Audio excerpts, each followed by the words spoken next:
Hey viewers, welcome back to my YouTube channel.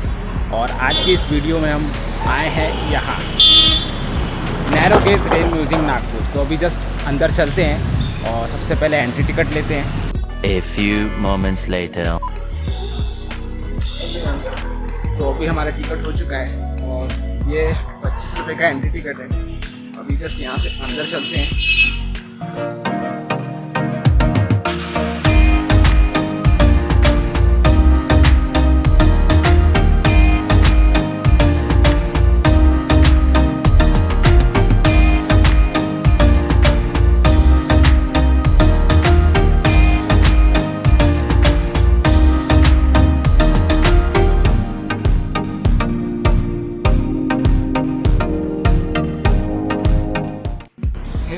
Welcome to this video. और आज के इस ब्लॉग में हम आए हैं narrow gauge rail museum Nagpur में शूट करने। और अगर मैं आपको इस म्यूज़ियम की स्पेशलिटी बताऊं तो ये India's only narrow gauge rail museum है। तो अभी इस वीडियो में आगे चलते हैं और इस म्यूज़ियम को पूरी तरह से एक्सप्लोर करते हैं। इस रेल म्यूज़ियम के प्रीमाइसेस में एक बहुत अच्छा गार्डन बनाया हुआ है। तो ये सबसे एक इंटरेस्टिंग चीज़ मुझे यहाँ पे दिखी, रिवॉल्विंग रेस्टोरेंट। तो अगर आप कभी इस रेल म्यूज़ियम में आ रहे हो तो आपको यहाँ ज़रूर आना चाहिए। हालांकि ये अभी बंद है, कुछ रेनोवेशन का काम चालू है। सो अगर आपकी किस्मत अच्छी रही या आप जब नेक्स्ट टाइम इधर आओ तो आपको ये रिवॉल्विंग रेस्टोरेंट देखने को मिल सकता है।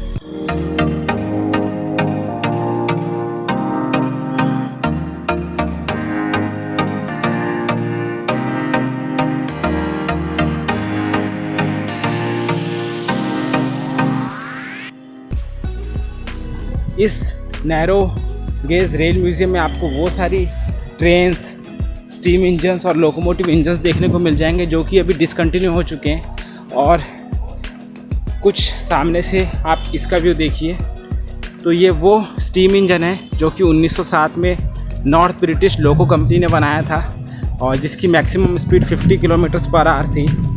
तो अभी की जो हम राजधानी एक्सप्रेस और बाकी ट्रेन्स देखते हैं जो तकरीबन 120-140 किलोमीटर प्रति घंटे की रफ्तार से चलती है, तो उसके कंपैरिजन में ये स्टीम इंजन जो 1907 में बना था ये सिर्फ 50 किलोमीटर पर आवर की स्पीड से चलता था। बट इसकी भी एक अपनी वैल्यू थी।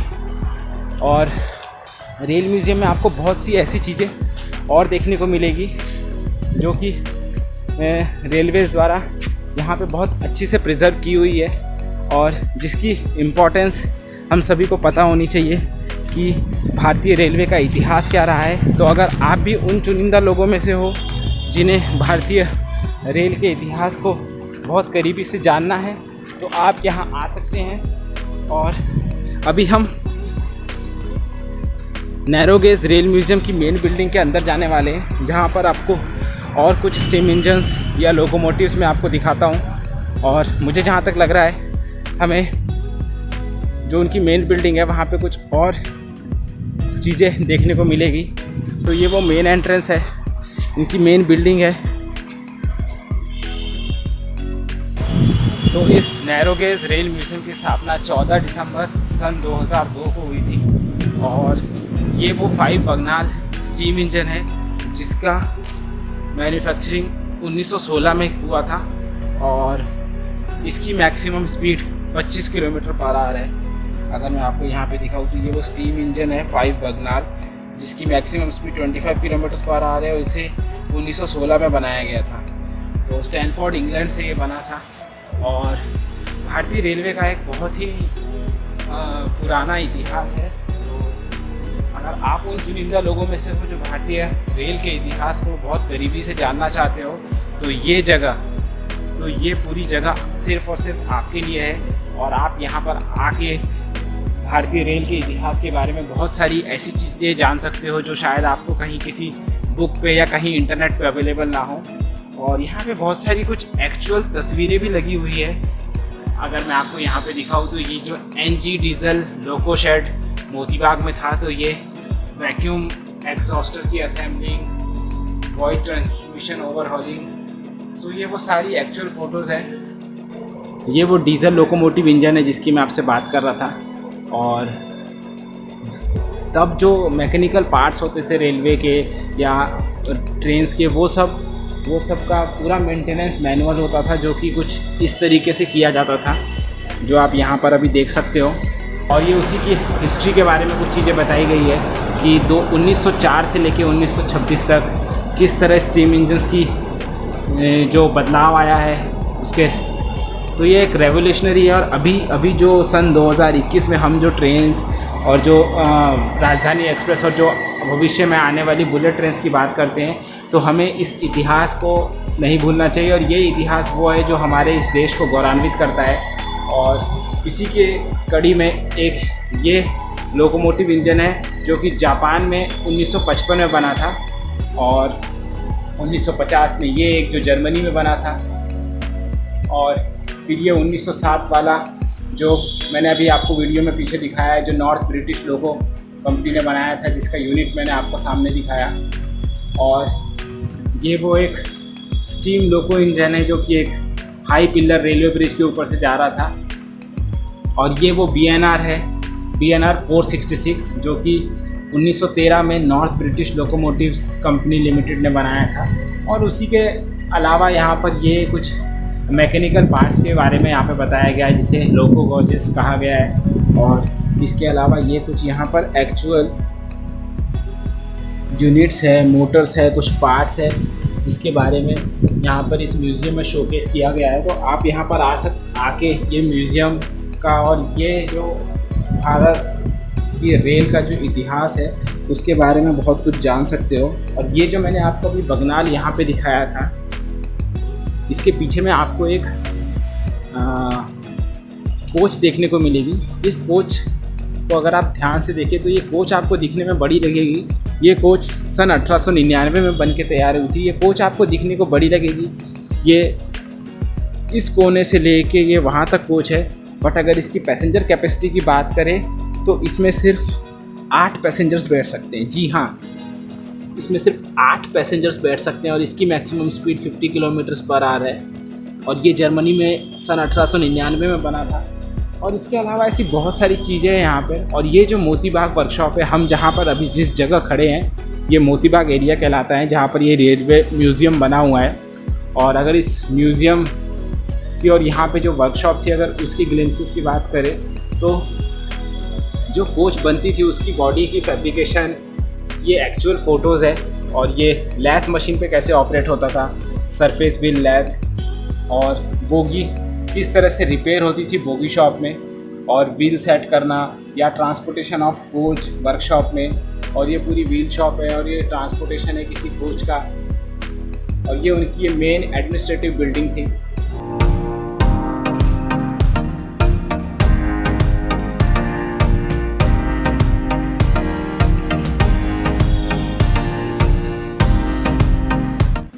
अभी मैं इस बगनाल इंजन में अंदर की तरफ चलता हूँ, तो ये वो उसका एक एक्चुअल यूनिट बना हुआ था। तो ये यहाँ पर वो लीवर्स वगैरह है। और अगर मैं आपको थोड़ा और नज़दीक से दिखाऊँ तो ये वो पूरे लीवर्स और जो ऑपरेटिंग हैंडल्स वगैरह है, जिस तरह से स्टीम इंजन्स ऑपरेट होते थे। And if I am not wrong, ये वो ब्रेक है। और अगर आप ट्रेन्स के इंजन्स को अच्छे से समझते हैं तो आप नीचे कमेंट करके ज़रूर बताइए।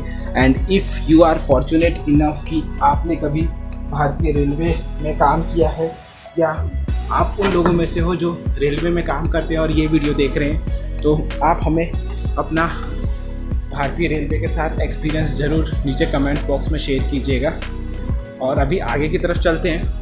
तो इस नैरो गेज रेल म्यूज़ियम को बहुत अच्छी तरीके से लोगों को समझने के लिए इसे मल्टीपल कैटेगरीज़ में डिवाइड किया गया है। तो ये एक लोकोमोटिव कैटेगरी है जहाँ के इंजन्स, स्टीम इंजन्स और लोकोमोटिव इंजन्स के बारे में पूरी इन्फॉर्मेशन दी गई है। और ये मैं आपको ऑलरेडी दिखा चुका हूँ।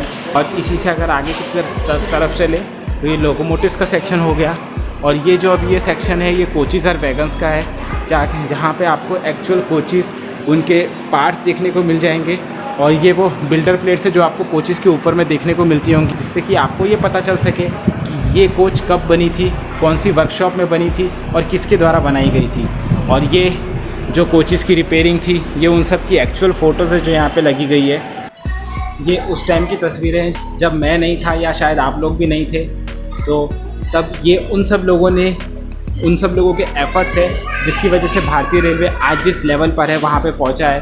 और अगर मैं आपको कोचीज़ के अंदर का व्यू दिखाऊँ तो ये ऑब्जर्वेशन कार जो होती थी, तो वहाँ पे कुछ इस तरह की चेयर्स होती थी डाइनिंग कार का।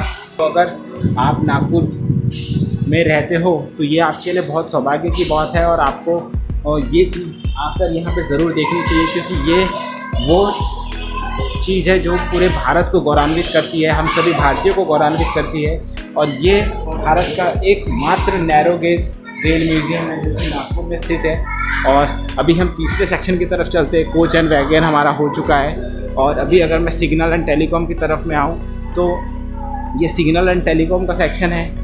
अगर मैं आपको दिखाऊँ तो ये जबलपुर कैबिन का एक व्यू है और ये नैनपुर बालाघाट सेक्शन का व्यू, और ये आउटर सिग्नल है फुकरापारा का। तो ये उस तरीके से उस वक्त सिग्नल्स हुआ करते थे। और ये एक जबलपुर और छिंदवाड़ा एंड की रेलवे क्रॉसिंग दिखाई गई है, जिसमें कि एक ये क्रॉसिंग है, एक ये क्रॉसिंग, तो ये वो क्रॉसिंग है और ये मेन रोड को इंटरसेक्ट करती है। और सिग्नल्स के बारे में मैं आपको बता चुका हूँ, तो ये वो सारे सिग्नल्स हैं। और किस तरह से भारतीय रेल ने समय के साथ में बदलाव किया, डेवलपमेंट को अडेप्ट किया और चेंजेस जो अडेप्ट किए उससे आज जिस भारतीय रेलवे जिस लेवल पे पहुंचा है, इट्स ट्रूली इनक्रेडिबल। और ये एक इलेक्ट्रिकल सेक्शन है, यहाँ पर इलेक्ट्रिकल पार्ट्स और उन सब मशीनरीज के बारे में बताया गया है। और यहाँ पर एक रिवॉल्विंग रेस्टोरेंट भी है जो मैं आपको वीडियो में दिखा चुका हूँ। तो ये उसके अंदर का व्यू है। अभी तो वो रेनोवेशन में है, इसलिए मैं आपको अंदर से जाके नहीं दिखा सकता, बट वो अंदर से कुछ इस तरीके से का दिखता है। तो ये वो रिवॉल्विंग रेस्टोरेंट का व्यू है। और ये एक ईगल आई व्यू है जो कि मोतीबाग वर्कशॉप 1927 का है। मोतीबाग वो एरिया है जहाँ पर हम अभी खड़े हैं। ये narrow gauge rail museum Motibagh area में लोकेटेड है। ये एक्चुअल फ़ोटोज़ हैं गोंदिया का मिक्स रोलिंग्स का गुड्स एंड पैसेंजर का था। तो उसी तरह से ये कुछ अगली फ़ोटो है जो गोंदिया सतपुरा एक्सप्रेस की है शिकारा स्टेशन पे। और ये एक गोंदिया में ब्रिज के ऊपर से जब ट्रेन क्रॉस हो रही थी, ये उसकी फ़ोटो है। और ये loco filling water at Bhoma station. और ये मोतीबाग वर्क स्टेशन पे मैं बता ही चुका हूँ कि जहाँ पे रिपेयर का काम चल रहा था, तो ये उसकी वो एक्चुअल फ़ोटो है। ये जो आपको सारी लाइंस दिख रही है यहाँ पे, तो ये वो सारे रेल नेटवर्क है जो पूरे भारत में एस्टेब्लिश था। एंड अगर मैं आपको बताऊँ तो ये सिर्फ 2003 तक का ही है। तो अगर उससे आज कम से कम हमें 18 साल हो चुके हैं। और उसके बाद में आप सोचिए कि और इस रेल नेटवर्क में कितने नए रूट्स और ऐड हो चुके होंगे। और ये नैनपुर जंक्शन की फ़ोटो है कि वहाँ पे जब इंजन में वाटर फिल किया जा रहा था, तो ये वाटर फिलिंग के टाइम की फ़ोटो है। और नैनपुर यार्ड की है। मैं कोशिश करूँगा कि ये सारी फ़ोटोज़ अगर मैं क्लिक कर सकूँ और मेरे इंस्टाग्राम पे पोस्ट कर सकूँ, ताकि आप ये सारी फ़ोटोज़, अगर आप यहाँ इस म्यूज़ियम में नहीं आ पाते हो या आपका रहना नागपुर में नहीं है, तो ये सारी फ़ोटोज़ आप मेरे इंस्टाग्राम पेज पे देख सको। ये डीजल इंजन है, मैंने आपको पहले स्टीम इंजन वो दिखाए दो, और ये डीजल इंजन 136 है जिसकी इंजन कैपेसिटी 1000 RPM है और 1964 में ये जर्मनी से बना था। ये एक लास्ट ब्रिज एंड ट्रैक का सेक्शन था। तो आपको भी अगर आप ट्रेन से कभी ट्रैवल करते हो या आपने कभी किया है, तो आपको इस तरह के ब्रिजेस देखने को बहुत मिलते होंगे। इस देख के ये जो व्यू मिलता था, तो ये व्यू मेरे लिए बहुत अमेजिंग होता था। तो मैं आपको इस वीडियो में ये सारे व्यूज़ दिखाने की कोशिश करता हूँ। और ये 350 मीटर हाइट पे ये नर्मदा ब्रिज पे जबलपुर नैनपुर सेक्शन में ये ब्रिज बना हुआ है। और ये वैनगंगा ब्रिज है नैनपुर केवलरी में, जिसके ऊपर से ट्रेन जा रही थी। और ये girder bridge Chhindwara Nagpur section का। ये डायमंड क्रॉसिंग है इतवारी। तो अभी हम जस्ट यहाँ से बाहर निकले नैरो गेज रेल म्यूज़ियम से। तो अगर अभी मैं आपको यहाँ से आगे जाके दिखाऊँ तो ये यहाँ पर कुछ एक्चुअल इंजन्स रखे हुए हैं जो कि पहले ऑपरेट होते थे और अभी डिसकंटिन्यू हो चुके हैं। तो ये कुछ उनका व्यू है। इसी रेल म्यूज़ियम में ये एक गार्डन भी डेवलप किया गया है, जिसमें कि आप अपने फैमिलीज़ के साथ या बच्चों के साथ यहाँ पे आ सकते हैं और काफ़ी अच्छा टाइम स्पेंड कर सकते हैं। काफ़ी बड़ा गार्डन है ये। अगर मैं आपको यहाँ से ऐसे दिखाऊँ तो ये कुछ पूरा इस तरीके का व्यू है। और ये हम वहाँ से आए थे और ये वो मेन बिल्डिंग थी जहाँ हम अंदर गए थे अभी, और यहाँ से भी बाहर निकले हैं। ये कुछ इस तरीके का इतना बड़ा गार्डन है। मेरे बाजू से आपको टॉय ट्रेन जाते हुए दिखेंगे जिसमें कि बच्चे काफ़ी इंजॉय कर रहे हैं। इसका व्यू मैं आपको नज़दीक से दिखाता हूँ।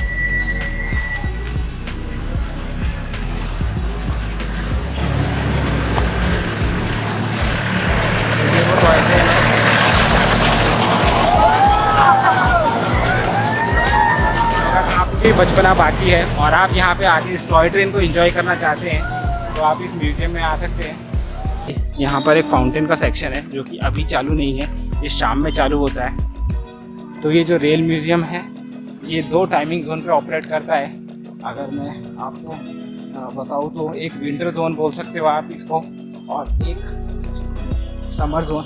विंटर जोन इसलिए क्योंकि अक्टूबर से लेके मार्च तक का जो समय होता है उसमें ये रेल म्यूज़ियम 10:30 से शाम 7:30 बजे तक खुला रहता है, सुबह 10:30 से शाम 7:30। और अगर समर सीज़न की बात करें तो ये म्यूज़ियम 11:30 बजे से सुबह 11:30 से रात 8:30 बजे तक रहता है। और ये एक स्टेशन का यूनिट बनाया गया है प्लेटफॉर्म दिखाने के लिए, शोकेस करने के लिए। यहाँ पर 0 माइल लिखा गया है और स्टेशन प्रबंधक, टिकट परीक्षा। तो ये कुछ इस तरीके का व्यू है। और ये हम जहाँ से शुरू हुए थे हम अभी वहाँ आ गए और हमारे सामने है ऑरेंज सिटी एक्सप्रेस। जी हाँ, ये वही टॉय ट्रेन है जिसमें कि हमने राइड किया था अभी, और मेरी राइड बहुत इंटरेस्टिंग थी। ये एक अमेजिंग एक्सपीरियंस था। तो अगर आप इस अमेजिंग एक्सपीरियंस को एक्सप्लोर करना चाहते हैं, इसे फील करना चाहते हैं, तो आप इस टॉय ट्रेन में आ सकते हैं। सो अभी मैं कुछ फ़ोटोज़ लेता हूँ और फिर मैं वो फ़ोटोज़ मेरे इंस्टाग्राम पेज पे और मेरे फेसबुक पेज पे शेयर करूँगा। तो अगर आप मुझे वहाँ पे कनेक्ट नहीं हुए तो डिस्क्रिप्शन में दिए गए लिंक से आप मुझे वहाँ पे फॉलो कर सकते हैं। तो अभी ये इतने बड़े प्रीमाइसेस में वीडियो शूट करने के बाद में, ब्लॉग शूट करने के बाद में मैं यहाँ पे थोड़ी देर आराम करने के लिए बैठा हूँ। और अभी जस्ट मेरा वीडियो पूरा कंप्लीट हो चुका है, अभी बस घर जाके एडिट करना है और अपलोड करना है। तो अगर आप ये वीडियो यहाँ तक देख रहे हो तो आप इस वीडियो को लाइक ज़रूर कीजिए। और अगर आप नागपुर में रहते हो तो आपको तो यहाँ पे ज़रूर आना चाहिए। इसकी एंट्री फीस मैं आपको ऑलरेडी बता चुका हूँ, जो कि 25 रुपये है। और अगर आप वो टॉय ट्रेन जो मेरे सामने है, अगर आप वो राइड करना चाहते हो तो उसकी टिकट और 25 रुपये पर पर्सन है। और अगर आप नागपुर के बाहर भी रहते हो तो ये वो नैरो गेज रेल म्यूज़ियम है जो आपको पूरे भारत में कहीं और देखने को नहीं मिलेगा। तो अगर आप आ सकते हो तो आप से ये रिक्वेस्ट है कि आप यहाँ पर आके ज़रूर देखिए। और अगर आप इस वीडियो में ही ये सब देख रहे हैं तो इस वीडियो को लाइक कीजिए, अपने फ्रेंड्स और फैमिलीज़ के साथ शेयर कीजिए। और अगर आप हमारे चैनल पे नए हो तो इस चैनल को सब्सक्राइब कीजिए। और मैं आपको मिलता हूँ अगली वीडियो में। Till then take care, bye bye.